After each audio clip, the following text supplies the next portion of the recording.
Hello everyone, स्वागत है आप सभी लोग का फिर से एक नए वीडियो में। And in this video we are going to learn very normal structure, but it will be very important and very useful for your English conversation. एक सिचुएशन के थ्रू हम समझेंगे। सपोज आप मार्केट गए हैं, ओके, एंड वहाँ से बहुत सारा सामान लेकर के आप रास्ते में आए और धीरे धीरे आने के बाद आप घर पे पहुँच गए और सामान बहुत ज़्यादा भारी था। और जैसे ही आपने घर में एंट्री किया, राइट, तो आप तुरंत बोल रहे हो अपनी मदर से कहाँ रखना है, राइट। तो ये जो मैं बोल रहा हूँ कहाँ रखना है, तो ये देखने में बहुत ही आपको छोटा लग रहा होगा, बट समवेयर जो भी इंग्लिश सीखते हैं, जो भी अभी बिगनर है, तो वो लोग इस टाइप के सेंटेंस को बनाने में थोड़ा सा कंफ्यूज आते हैं। Well, this video is all about this type of sentences, और इस टाइप के सेंटेंसेस को ही इस वीडियो के अंदर हम बनाना सीखेंगे कि आखिर हम इस टाइप के सेंटेंस को बनाते कैसे हैं। Well, hi everybody, it's me Amar and I welcome all of you with a big heart on speak Angrezi, जहां आप सीखते हैं how to speak English.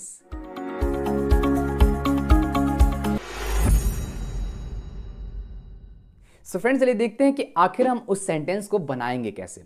Well, यहां पे देख सकते हैं, as you can see here, रखना कहाँ है। जैसे मैंने बोला कहाँ रखना है या रखना कहाँ है, ये कहीं ना कहीं हम क्वेश्चन ही पूछ रहे हैं सामने वाले से। तो इस टाइप के सेंटेंस को बनाने के लिए just you have to follow a very, you can say a very small structure. And as you can see here, यहाँ पे पहले लिखा हुआ है WH family, then you have to write to plus verb की फर्स्ट फॉर्म। कौन सी form रहेगा? वर्ब की फर्स्ट फॉर्म। बहुत ही आसान है। पहले आपको WH फैमिली यानी कि when, where, why, how, what, इन सारे WH फैमिली में से किसी वर्ड को आप रख सकते हैं जिस टाइप का हमारा सेंटेंस रहेगा, ओके। और इस सेंटेंस में हमको क्या रखना है हम देखेंगे आगे। उसके बाद आपको क्या लिखना रहेगा? टू, एंड लास्ट में आपको क्या लिखना रहेगा? वर्ब की फर्स्ट फॉर्म। बहुत ही आसानी वे में, आसान तरीके से हम बनाएंगे इस टाइप के सेंटेंस को।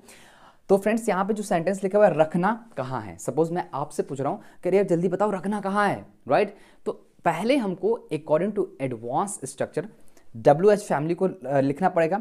तो यहाँ पे देखिए लिखा हुआ है कहाँ, और कहाँ का इंग्लिश हम सारे लोग जानते हैं होता है वेयर। तो पहले हम क्या लिखेंगे यहाँ पे? वेयर।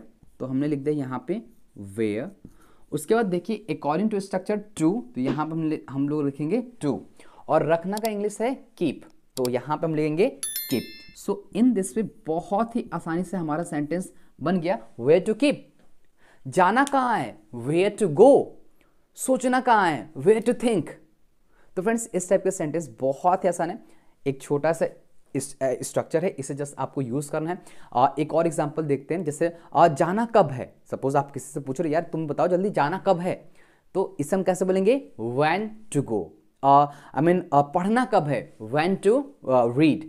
जैसे मान लीजिए कि आप सुबह में कुछ काम कर रहे हो, और काम करने के बाद आपका आपका कोई दोस्त है और उसने बोला कि यार ये सामान लेके चले आना। तो अब आप उससे पूछ लो यार बताओ ये लाना कब है, राइट। तो व्हेन टू ब्रिंग। ब्रिंग का मतलब क्या हो जाएगा? लाना। ओके, सो फ्रेंड्स, बहुत ही आसान रहा। Just you have to only follow this structure and definitely आप इस टाइप के सेंटेंस को बना पाएंगे। ये सेंटेंस में इस स्ट्रक्चर को मैंने इसलिए बताया है क्योंकि बहुत सारे बिगनर्स हैं जो कहीं ना कहीं इस टाइप के सेंटेंसेस को बनाने में थोड़ा सा स्टक हो जाते हैं, और यू कैन से दे गेट कंफ्यूज। तो बहुत ही आसान है। Use this advance structure in your English conversation, and if you know that's okay, that's absolutely fine.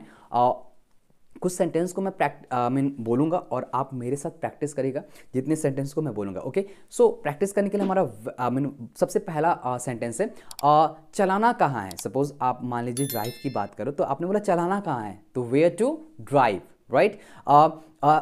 आपने बोला कि खेलना कहाँ है, वेयर टू प्ले। आपने बोला कि आना कब है, तो आना कब है यानी कि व्हेन टू कम। करना क्या है, तो कैसे बोलेंगे? What to do. I hope कि आप इन सारे सेंटेंस को बना रहे होंगे, okay. Try to speak with me. जितने भी सेंटेंस को मैं बोलूँ तो आप उन सारे सेंटेंस को मेरे साथ कन्वर्ट करने के लिए कोशिश करिए, ओके। जैसे मानो लिखना कब है, तो इसे हम कैसे बोलेंगे? When to right. सपोज आपने कोई स्केच देखा और आप देखने के बाद आपने बोला फ्रेंड से यार बनाना कैसे है, तो कैसे बोलेंगे? कैसे का इंग्लिश क्या हो जाएगा? हाउ। तो हम कैसे बोलेंगे? How to draw, okay. मैंने बोला कि फिल कैसे करना है, तो कैसे बोलेंगे? हाउ टू फिल, यानी कि मैं भरने की बात कर रहा हूँ, हाउ टू फिल। जाना कैसे है? How to go, okay. क्यों जाना है? Why to go. So in this way you can make a lot of sentences with the help of this advanced structure. And it is not advanced structure, it is a very normal structure. You can also speak advanced structure somewhere, but it is very easy. So try to use this advanced structure in your English conversation, and please let me know some examples in the comment section. I will wait for you. Till then, keep practicing as much as you can. And I always say, if you want to speak English fluently, do only one thing, and that is stop wishing, start speaking.